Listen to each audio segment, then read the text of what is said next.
साथियों, नेशिटू पार्टी परिवार में आपके एक बार फिर से स्वागत है।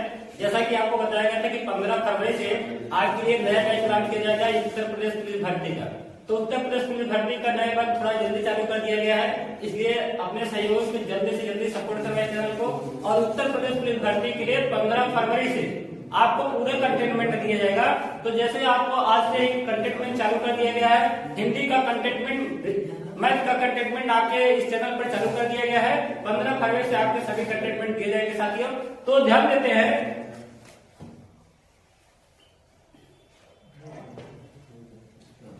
साथी जैसा कि होता क्या है, लगता है अधूरा संसार ये जहान, तो इस जहान को अधूरा क्यों? चलिए सपने को साकार बनाने के लिए वर्दी जुनून बैच को प्रारंभ करते हैं। साथियों, नेशिटू पार्टी परिवार से जुड़िए, ज्यादा से ज्यादा लोगों को जुड़िए। आज पढ़ते हैं हिंदी का इंटरेस्टिंग टॉपिक संज्ञा आज हम लोग पढ़ेंगे साथियों, संज्ञा नया टॉपिक, हिंदी का धुआंधार टॉपिक। हिंदी को आप यूं 40 क्वेश्चन में 40 के 40 कर नहीं आएंगे तो बता दीजिएगा, आप चैनल कौन सा स्टार्ट कर दीजिएगा साथियों। चलिए देखते हैं कैसे। ध्यान देते हैं, संज्ञा कहते किसे हैं? संज्ञा किसे कहते हैं? किसी व्यक्ति, वस्तु, स्थान के नाम को क्या कहा जाता है? संज्ञा कहा जाता है साथियों। किसी के नाम को, किसी व्यक्ति के नाम को, वस्तु के नाम को, स्थान के नाम को,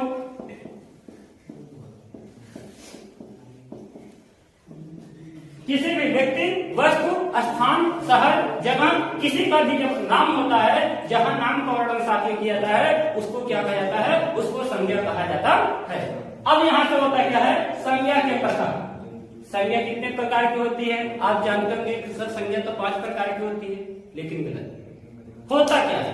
संज्ञा तो वैसे 5 प्रकार की होती है, लेकिन प्रारंभिक काल जब था तो वहां पे संज्ञा के 5 प्रकार नहीं बताए गए थे। सबसे पहले जो है संज्ञा के 3 प्रकार बताए गए। संज्ञा के कितने प्रकार बताए गए थे? 3 प्रकार। चलिए ठीक है, वो संज्ञा के 3 प्रकार हैं कौन कौन, जिनकी चर्चा बहुत तेजों से चलती है। संज्ञा के 3 भेद होते हैं, लेकिन जब भी आपका क्वेश्चन पूछा होगा कि संज्ञा के कितने भेद हैं, तो आप बताएंगे सर संज्ञा के 5 भेद हैं। लेकिन जब कहेंगे संज्ञा के मुख्य कितने भेद हैं, तब आप क्या बताएंगे? संज्ञा के मुख्य कितने भेद होते हैं? 3 भेद होते हैं। ध्यान देते हैं, जब कहेंगे संज्ञा के मुख्य भेद, संज्ञा के मुख्य भेद, संज्ञा के मुख्य 3 भेद होते हैं।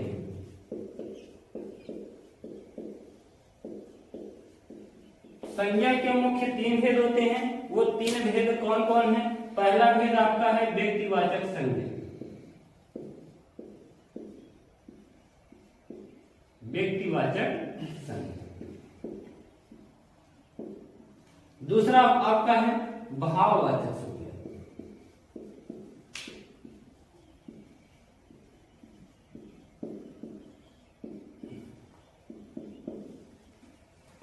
तीसरा आपका है जातिवाचक संज्ञा, जातिवाचक संज्ञा।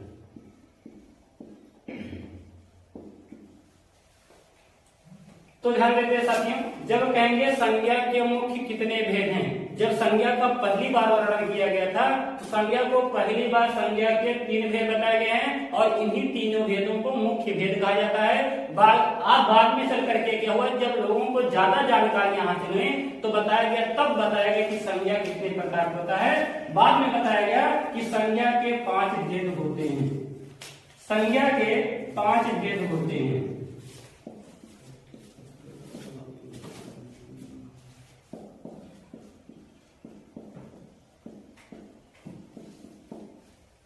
ठीक है, तो यहां से ध्यान देते हैं, संज्ञा के जब कहेंगे संज्ञा के मुख्य कितने भेद हैं, तो आप बताएंगे सर संज्ञा के मुख्य 3 भेद हैं। लेकिन जब कहेंगे संज्ञा के कितने भेद हैं, तब आप कहेंगे संज्ञा के 5 भेद हैं। ठीक है, 3 भेद तो ये हो गए 5 भेदों में से। 2 भेद और जान लेते हैं कौन कौन से होते हैं। चौथा भेद आपका हो जाएगा पदार्थवाचक संज्ञा, इसको द्रववाचक संज्ञा कहा जाता है। अगला 5वां आपका क्या होता है? समूहवाचक संज्ञा।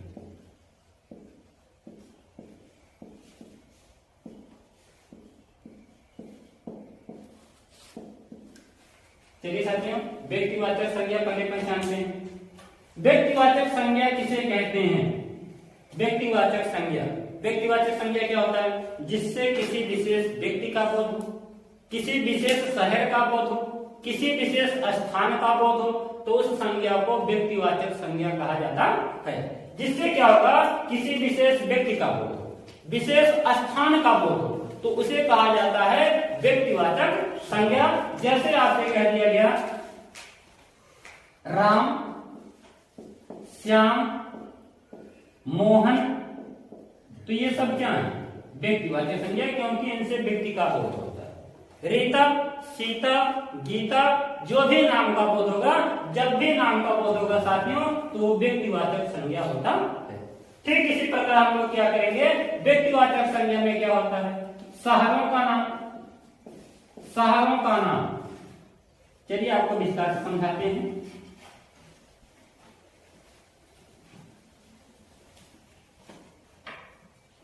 शहरों का नाम, शहरों का जो भी नाम होता है, शहरों के नाम को व्यक्तिवाचक संज्ञा कहा जाता है। जैसे आपको हो गया दिल्ली, लखनऊ, मुंबई, कोलकाता, तो जो भी शहर के नाम है, शहरों के नाम को व्यक्तिवाचक संज्ञा कहा जाता है। दूसरा क्या होता है? देशों के नाम, देशों के जो नाम होते हैं, देशों के नाम को व्यक्तिवाचक संज्ञा कहा जाता है। जैसे हो गया भारत, ऑस्ट्रेलिया,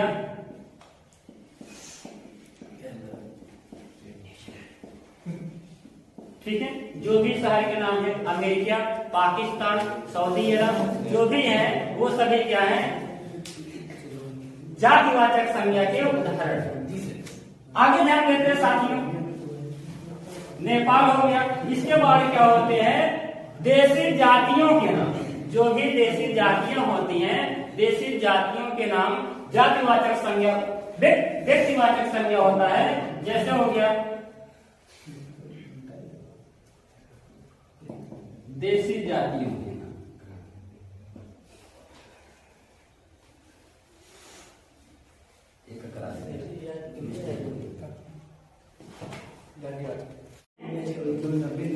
हाँ, तो देखिए क्या बताएगा? राष्ट्रीय जातियों के नाम,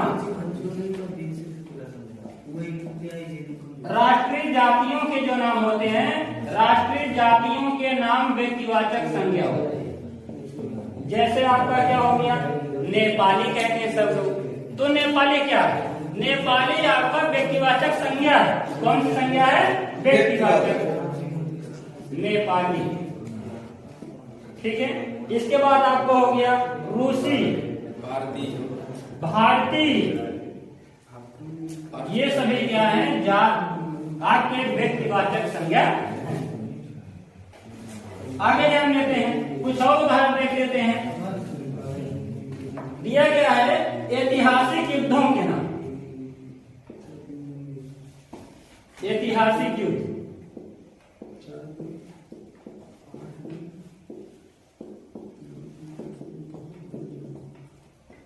ऐतिहासिक युद्धों के नाम,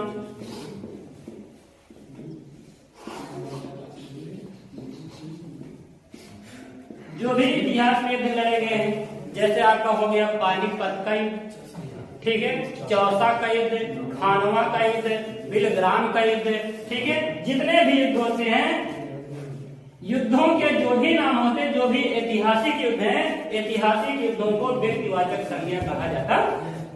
पानीपत का युद्ध,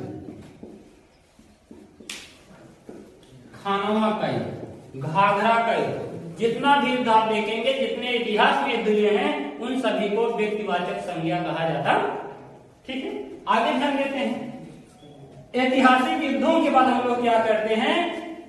नगरों के नाम, सड़क चौकियों के नाम, जो भी क्या होता है? सड़क के नाम, सड़कों के नाम कभी कभी होते हैं,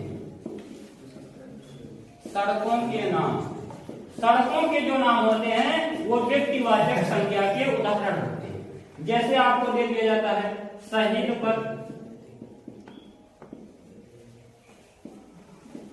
अमर पथ, जो भी सड़कों के नाम होते हैं, राजपथ, तो सड़क, अब तो साथियों राजपथ, ठीक है, कर्तव्य पथ, जो भी आपके सड़कों के नाम होते हैं, सड़कों के नाम को व्यक्तिवाचक संज्ञा कहा जाता है। आगे क्या होता है, पुस्तकों के नाम, पुस्तकों के जो नाम होते हैं वो भी व्यक्तिवाचक संज्ञा होते हैं, पुस्तकों के नाम। जैसे आपका हो गया महाभारत, दुनिया का सबसे बड़ा महाकाव्य, महाभारत के बाद हो गया रामायण, बाइबिल, जो भी पुस्तक के नाम होते हैं सभी पुस्तकों के नाम को व्यक्तिवाचक संज्ञा कहा जाता है। इसके बाद क्या होता है, त्योहारों का नाम, त्योहारों का जो नाम होता है, त्योहारों का नाम व्यक्तिवाचक संज्ञा। त्योहारों के नाम में क्या मनाते हैं, बहुत से त्योहार मनाते हैं। लोसार महोत्सव हो गया, लोसार महोत्सव, लोसार महोत्सव, होली, दीपावली, रक्षाबंधन, ईद, बकरीद, जो भी त्योहार मनाए जाते हैं सभी त्योहारों के जो नाम होते हैं, क्रिसमस डे, ठीक है, गुड फ्राइडे, जो भी हम त्योहार या उत्सव मनाते हैं उस त्योहार या उत्सव को व्यक्तिवाचक संज्ञा कहा जाता है। आगे के पॉइंट में ध्यान देंगे, पर्वतों के नाम, पर्वतों के नाम साथियों जो होते हैं, पर्वतों के नाम भी व्यक्तिवाचक संज्ञा के उदाहरण होते हैं। पर्वतों के नाम,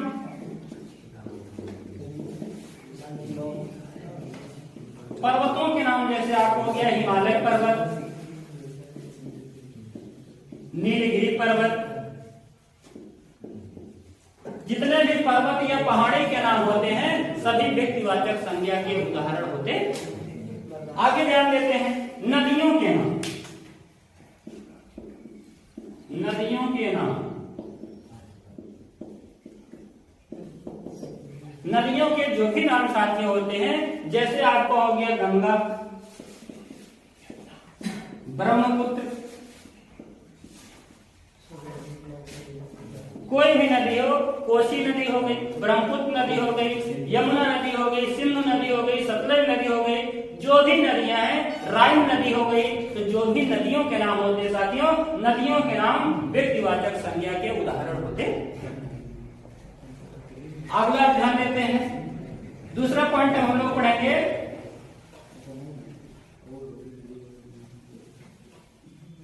जातिवाचक संज्ञा, जातिवाचक संज्ञा,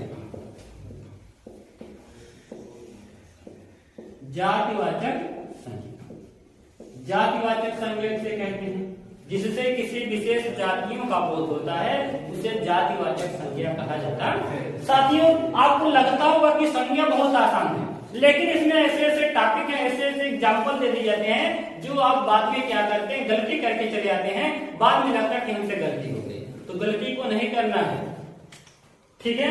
साथियों सिकंदर वही बनता है जो हार को हार नहीं मानता है। अगर आपको सिकंदर बनना है तो छोटी चीजों को भी बड़ा समझ करके पढ़ना होगा साथियों। जातिवाचक संज्ञा जैसे अब क्या हो गया, लड़का, लड़की, जिससे क्या है लगे कि किसी जाति को प्रकट हो, कोई जाति प्रकट हो रही है, तो वहां पे जातिवाचक संज्ञा होता है। जातिवाचक संज्ञा के कुछ उदाहरण, वस्तुओं के नाम, वस्तुओं के नाम जैसे मेज। अभी तो आप सोच रहे होंगे कि सर तो मेज पदार्थ है, इसका मतलब मेज तो पदार्थवाचक संज्ञा होना चाहिए। गलत है साथियों, मेज जो है, जो भी वस्तु है, वस्तु का नाम हमेशा क्या होता है, जातिवाचक संज्ञा होता है। मेज हो गया, कुर्सी हो गया, ये सभी जातिवाचक संज्ञा है। मेज, कुर्सी, किताब, कलम, ये सब क्या है, किताब, कलम, ये सभी साथियों जातिवाचक संज्ञा के उदाहरण है। पूरे यूट्यूब पर देखिए, तहलका न मचा दे वीडियो, तो फिर बताइए। पशु पक्षियों के नाम, पशु पक्षियों के नाम, पशु पक्षियों के जो नाम होते हैं, पशु पक्षियों के नाम जातिवाचक संज्ञा के उदाहरण होते हैं। जैसे जैसे साथियों शेर, बाघ, मोर, कबूतर, तोता, जितने भी पशु पक्षियों के नाम होते हैं साथियों, पशु पक्षियों के नाम क्या होते हैं? जातिवाचक संज्ञा के उदाहरण होते हैं। ऐसे ही क्या होते हैं? वृक्षों के नाम, वृक्षों के नाम, वृक्षों के जो नाम होते हैं वो भी जातिवाचक संज्ञा के उदाहरण होते हैं। साथी होता क्या है, लोग सोचते हैं शीशम का पौधा है, आम का पौधा है, इसको बहुत से लोग क्या करते हैं? व्यक्तिवाचक संज्ञा का उदाहरण बताते हैं। लेकिन वास्तव में जो भी पेड़ पौधों के नाम होते हैं वो व्यक्तिवाचक संज्ञा नहीं होते हैं, वास्तव में होते क्या है? जातिवाचक संज्ञा होते हैं। क्योंकि आम है क्या? आम जानते हैं पेड़ पौधों की एक प्रजाति है। शीशम क्या है? शीशम पेड़ पौधों की एक प्रजाति है। सागौन क्या है? पेड़ पौधों की एक प्रजाति है। चीड़ क्या है? पेड़ पौधों की प्रजाति है। तो जिससे क्या होता है? जातियां प्रकट होती हैं, उनको जातिवाचक संज्ञा कहा जाता है।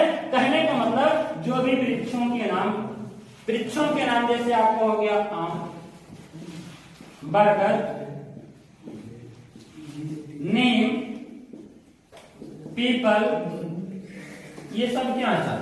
जातिवाचक संज्ञा के उदाहरण होते हैं। फूलों के नाम, फूल के जो भी नाम होते हैं, गुलाब, कमल, गेंदा, ठीक है, जो भी पुष्प होते हैं, चमेली, ये सब फूलों के जो भी नाम होते हैं, फूलों के नाम जातिवाचक संज्ञा के उदाहरण होते हैं। साथियों इसी प्रकार के होते हैं प्राकृतिक आपदाएं। प्राकृतिक आपदाएं जो होती हैं, प्राकृतिक आपदाएं भी जातिवाचक संज्ञा के उदाहरण होते हैं। प्राकृतिक आपदाएं, प्राकृतिक आपदाएं जो होती हैं, प्राकृतिक आपदाएं जातिवाचक संज्ञा के उदाहरण होती हैं। जैसे आप जानते हैं चक्रवात आ जाता है, भूकंप आ जाता है, ज्वालामुखी आ जाता है, तो ये सब क्या है? जातिवाचक संज्ञा के उदाहरण। भूकंप, ठीक, चक्रवात, तो जो भी क्या होते हैं प्राकृतिक आपदाएं घटित होती है साथियों, प्राकृतिक आपदाओं को जातिवाचक संज्ञा कहा जाता है। आगे क्या होता है? मनुष्य की जातियां तो आप जानते हैं, मनुष्य की जो भी जातियां हैं, मनुष्य की जातियां भी जातिवाचक संज्ञा के अंतर्गत आती हैं। साथियों यहाँ पे हमारा जात बताने का मतलब वो इसको विशेष ध्यान नहीं देगा, क्योंकि यहाँ पे आपको एजुकेशन दिया जा रहा है, धर्म या जात के नाम पर यहाँ पे आपको कुछ भी ठगा नहीं जा रहा है, यहाँ पे आपको जानकारी दी जा रही साथियों। तो ध्यान देते हैं, जैसे भी क्या होता है जातियों के नाम, जैसे हो गए या तो पंडित, ठीक है, जो भी जातियां होती हैं, जातियों के जो भी नाम होते हैं वो जातिवाचक संज्ञा के उदाहरण होते हैं। इसी साथ साथियों अगला हम लोग पढ़ेंगे समूहवाचक संज्ञा। समूहवाचक संज्ञा, समूहवाचक संज्ञा, समूहवाचक संज्ञा से कहते हैं जहां पे क्या होता है? समूह का बोध होता है। जब संज्ञा शब्द में समूह का बोध होता है तब उसको समूहवाचक संज्ञा कहा जाता है। जैसे आपको बन जाएगा गुच्छा, दर्जन, मेला, ठीक है, आर्मी। तो ध्यान देते हैं जब क्या होता है समूह का बोध होता है, जहां पे क्लास, कक्षा में समूह का बोध होता है, ठीक है, जहां पे आपके समूह का बोध होता है वहां पे समूहवाचक संज्ञा होता है। आगे क्या सीखेंगे? समूहवाचक संज्ञा के बाद पदार्थवाचक संज्ञा, पदार्थवाचक संज्ञा, पदार्थवाचक संज्ञा, पदार्थ को द्रव कहा जाता है, द्रव्यवाचक संज्ञा भी लोग बोलते हैं, पदार्थवाचक संज्ञा को द्रव्यवाचक संज्ञा भी कहा जाता है। तो पदार्थ को ही द्रव्य कहा जाता है। साथियों केमिस्ट्री में आपको पढ़ाया गया होगा। तो जहां पे क्या होता है मापी या तौली जा सकने वाली वस्तुओं का बोध होता है, जहाँ पे मापी या तौली जा सकने वाली वस्तुओं का बोध होता है वहां पे पदार्थवाचक संज्ञा होता है। जैसे क्या होता है, जैसे आप कहेंगे दूध, ठीक है, जो भी पदार्थ होते हैं, जो भी धातु होते हैं, ठीक है, आभूषण होते हैं, आभूषण क्या होते हैं, पदार्थवाचक संज्ञा के उदाहरण होते हैं। सोना हो गया, चांदी हो गया, एल्यूमिनियम हो गया, जो भी पदार्थों के नाम होते हैं वे भी पदार्थवाचक संज्ञा के उदाहरण होते हैं। साथियों अगला हम लोग सीखेंगे भाववाचक संज्ञा। कौन सी संज्ञा? भाववाचक संज्ञा।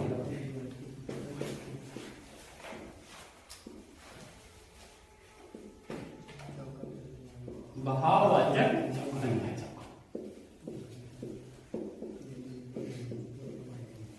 भाववाचक संज्ञा किसे कहते हैं? ध्यान देंगे साथियों, होता क्या है, कुछ चीजें जीवन में ऐसी होती हैं जिनको हम देख नहीं सकते हैं, महसूस कर सकते हैं अंदर से। उसको हम अगर देखेंगे उसको समझ नहीं पाएंगे, लेकिन अंदर से फील करते हैं ये चीज ऐसा होगा। तो जहां पे क्या होता है, जिन चीजों को हम अंदर से फील करते हैं, जिनको देख नहीं सकते हैं, उसको क्या कहा जाता है? उसे साथियों भाववाचक संज्ञा कहा जाता है। जैसे होता क्या है, ईमानदारी। ईमानदारी क्या है? ईमानदारी आपका भाववाचक संज्ञा है, जिससे गुणों का प्रकट है, जिससे व्यक्ति के गुणों का बोध होता है, वहां भाववाचक संज्ञा होता है। जैसे आपका हो गया बहादुरी, बहादुरी, कायरता, ठीक है साथियों। जिससे क्या होता है, बचपन, बचपन, लड़कपन,